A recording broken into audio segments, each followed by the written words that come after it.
Em nome do Pai, e do Filho, e do Espírito Santo. Amém.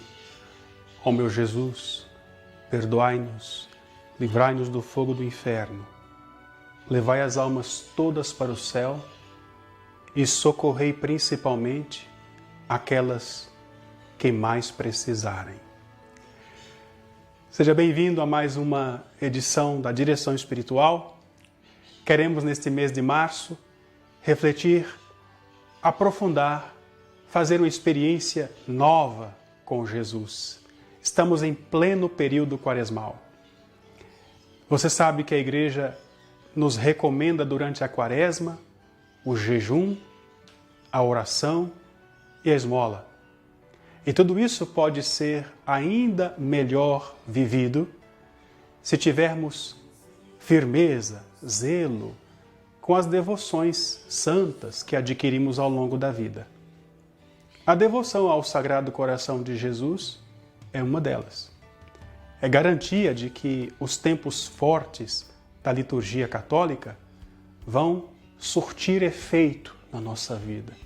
O jejum terá uma outra característica. A oração será envolvida com uma intensidade ainda melhor, ainda maior. E claro, os atos de misericórdia, as obras de misericórdia corporais e espirituais, uma delas a esmola, por exemplo, será vivida com mais verdade. Eu costumo ensinar na comunidade que a partir da minha experiência com Deus, da intensidade da minha experiência com Deus, vai brotar, vai jorrar a intensidade da minha experiência comigo mesmo e com os irmãos. E se eu sou intenso e verdadeiro comigo e com os irmãos, tudo aquilo que eu faço terá o selo, o carimbo, a marca de Deus. Tudo começa, portanto, do nosso relacionamento com Deus. E neste mês de março, em plena quaresma, quero refletir com você sobre aquilo que é mais característico da devoção ao coração de Jesus, a boa intenção.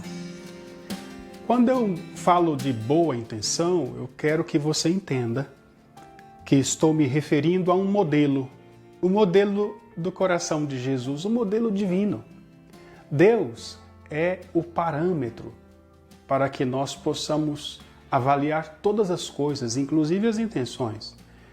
Olha que interessante o que está escrito no livro de Eclesiástico, no capítulo 17, versículo 7, que é uma alusão ao ato criador de Deus. Quando Deus cria Adão e Eva, o texto sagrado diz assim: pôs seu olho em seu coração, para lhes mostrar a grandeza de suas obras. Significa o quê? Que quando Deus criou o ser humano, criou por amor. Não criou o ser humano por criar. A boa intenção estava repleta de amor, que é caracterizada por este gesto, olhar o seu coração. O verdadeiro devoto do coração de Jesus deseja sempre fazer as coisas praticando os atos de virtude com a boa intenção. Isso pode ser feito de 3 formas. Quando praticamos a virtude para obter de Deus os bens temporais, por exemplo, quando a gente dá esmola, quando encomendamos, colocamos intenção para que a missa seja celebrada, quando fazemos jejum, até quando nós superamos alguma enfermidade e colocamos isso com a intenção de honrar a Deus, de agradar a Deus.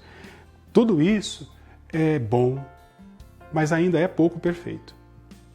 Porque o objeto dessa ação ainda é aqui neste mundo, ainda é limitado. A segunda forma de praticar os atos de virtude com boa intenção é quando fazemos as coisas para satisfazer a justiça divina. Explico. Por causa dos nossos pecados, por causa das nossas faltas, nós não merecemos que o inferno. Mas quando eu suporto as coisas, quando eu faço o bem para oferecer a Jesus a minha vida, as minhas virtudes, o meu tempo, quase que para reparar os pecados, as ofensas que eu cometi, isso aqui agrada enormemente o coração de Jesus. E isso nos obtém grandes bens espirituais. Essa intenção, então, é melhor do que a primeira que eu falei, né? E a terceira forma de praticar os atos de virtude com boa intenção é chamada a forma mais perfeita, que é quando eu pratico as coisas justas, as coisas santas, os atos de virtude, unicamente para honrar a Deus, para dar glória a Deus, por causa do que Deus é, porque Deus é merecedor de toda honra, de toda glória, de toda adoração. Então é como se eu me esquecesse de mim, para oferecer tudo ao Senhor. Certa vez, o Senhor Jesus disse para Santa Catarina de Sena: filha, pensa em mim, que eu pensarei em ti. Interessante, não é? Inclusive tem um padre que fez um contrato com Jesus. E era o seguinte: ele queria que cada dia mais, a cada minuto, ele pudesse cumprir atos de amor a Jesus. Então, como às vezes a gente se esquece, então ele fez um pacto com Jesus, fez um contrato com Jesus. Durante o dia, muitas vezes ele fazia um sinal no corpo. Vou inventar uma aqui, uma cruzinha no peito. Assim. Ele dizia: Senhor, toda vez que eu fizer isso durante o dia, saiba, é por amor a ti. Parece bobeira, não é? Parece coisa externa, não é? Mas preste bem atenção. Quando nós adquirimos disciplina nas coisas externas, nos tornamos capazes de oferecer com mais seriedade, com mais retidão, com mais santidade as intenções, aquilo que é interno.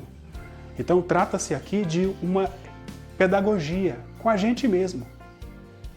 Durante o dia, quando amanhecer, depois de invocar o Espírito Santo, faça um pacto com Jesus, ofereça tudo que você vai viver naquela jornada. Senhor, tudo que eu viver, todas as pessoas que eu encontrar, todas as situações pelas quais eu tiver de passar durante este dia, eu te ofereço, eu te ofereço, eu te ofereço.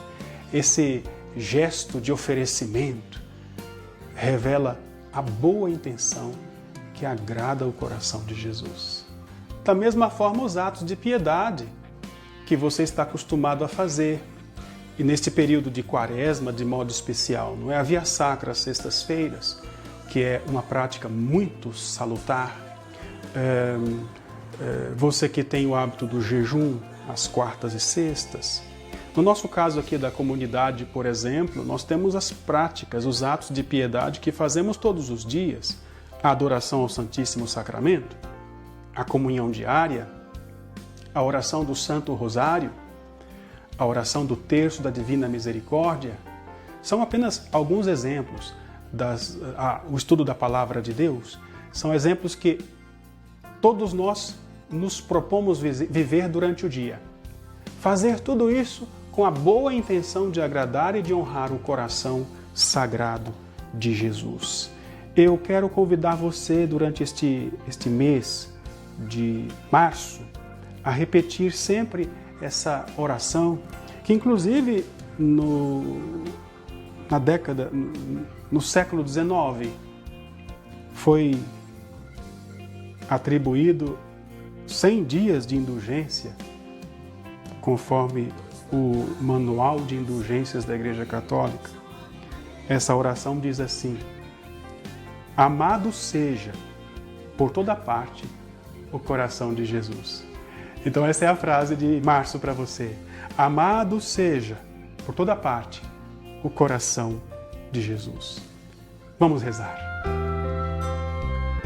Meu Jesus, meu Deus, eu sou a árvore estéril de que fala o Evangelho.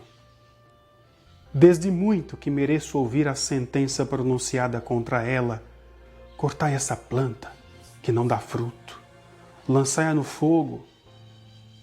Para que deixá-la ocupar inutilmente o lugar? Desgraçado de mim, há tantos anos que me favoreceis com graças imensas para me santificar, e até o presente, Senhor, que frutos recebestes de mim? Mas vós não quereis que eu desespere,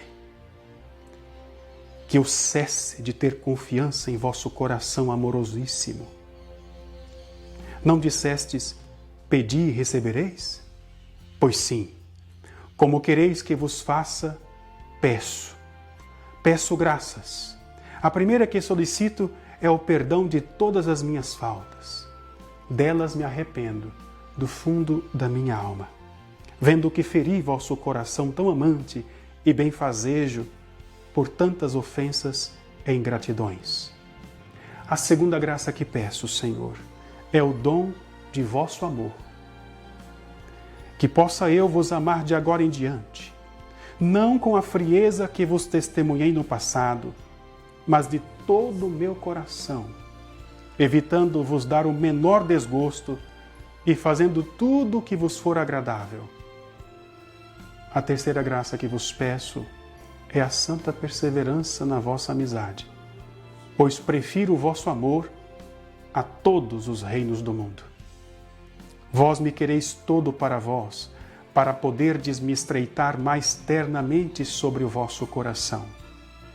Eis-me aqui, pronto para vos pertencer. A mim vos destes todo na cruz e no sacramento do altar, e eu me dou todo a vós, sem reserva alguma. Agradeço-vos por me terdes dado o pensamento de vos fazer esta oferenda, pois a inspirais em mim, sendo sinal de que a aceitais. Ó coração de meu Jesus, tão cheio de generosidade e ternura, eu sou vosso e espero que sereis minha recompensa durante toda a eternidade. Ó Maria, minha mãe, uni-me ao coração do vosso divino Filho, obtendo-me a graça de amá-lo para sempre. Amém. Que assim seja, que assim se realize, que assim aconteça na tua vida. Em nome do Pai, e do Filho, e do Espírito Santo. Amém.